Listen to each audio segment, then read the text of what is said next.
Indian cinema has, a long history with gods. We just love to see them on our screens. From the black and white era of N.T. Rama Rao playing Krishna to modern blockbusters, the divine has always been box office gold. These films, they're not just stories. They are experiences. They are a form of darshan, the sacred act of seeing a deity. When we watch these films, we are participating in a ritual, much like visiting a temple. The screen becomes a shrine. The story becomes a scripture. This is important to understand.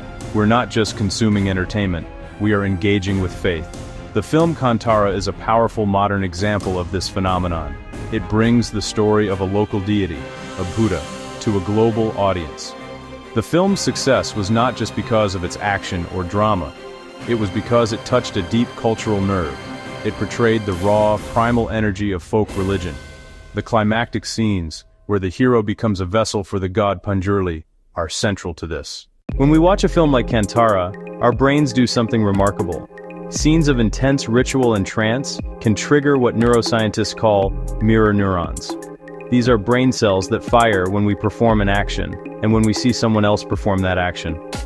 So, when we see the hero enter a state of divine possession, his eyes rolling back, his body convulsing, a part of our brain mirrors that experience.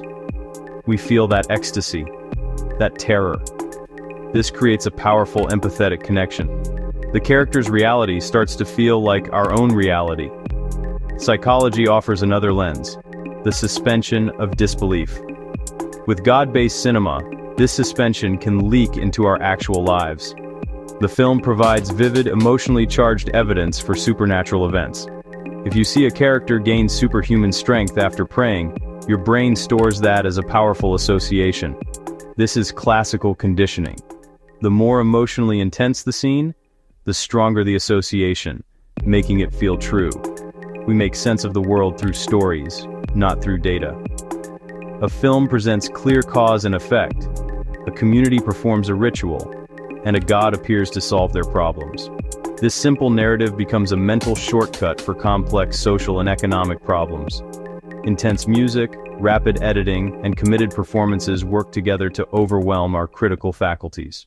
A film is never just a film. It is the beginning of a conversation. After Kantara became a massive hit, the media shaped its social impact. News channels, websites, social media platforms, these were not just film reviews. They told stories of people entering trances in movie theaters. They aired interviews with actors who felt a divine presence on set. They linked the film's success to a resurgence of traditional faith. The media narrative amplified the film's central premise, creating a feedback loop. A person is moved, then sees similar stories online. This serves as social proof and validates their feelings. Suddenly, it is not just a story anymore. It is a movement. This amplification can lead to dangerous outcomes, including mass hysteria. It is a recognized psychological phenomenon, where groups share symptoms without a clear medical cause. Imagine reports that a temple shown in a film now has healing powers. The media covers it. A few report feeling better, placebo or coincidence, and the media reports these miracles. Our media ecosystem is designed to capture attention, not promote critical thinking. Nuance is lost. The myth is laundered through the news until it looks like fact. The film provides the spark. The media fans it into a wildfire of belief. Why does all of this matter? It matters because unquestioning belief, amplified by powerful media, can be harmful. When a film shows divine intervention as the answer to land disputes or illness, it discourages practical solutions. This is not an attack on faith.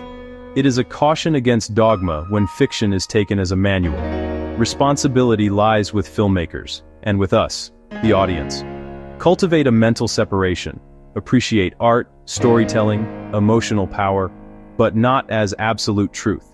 See the film as a darshan, subjective truth mithya, not as satya, objective truth. Feel the awe of the Panjurli sequence, but have the wisdom to ask questions. What is this story saying about power, justice, community? We learn to read books, but not always to read films. Learn how films shape beliefs. The reflection can be inspiring, but also distorted. See the God on screen, and the mechanics behind the curtain. Have the courage to question the celluloid god.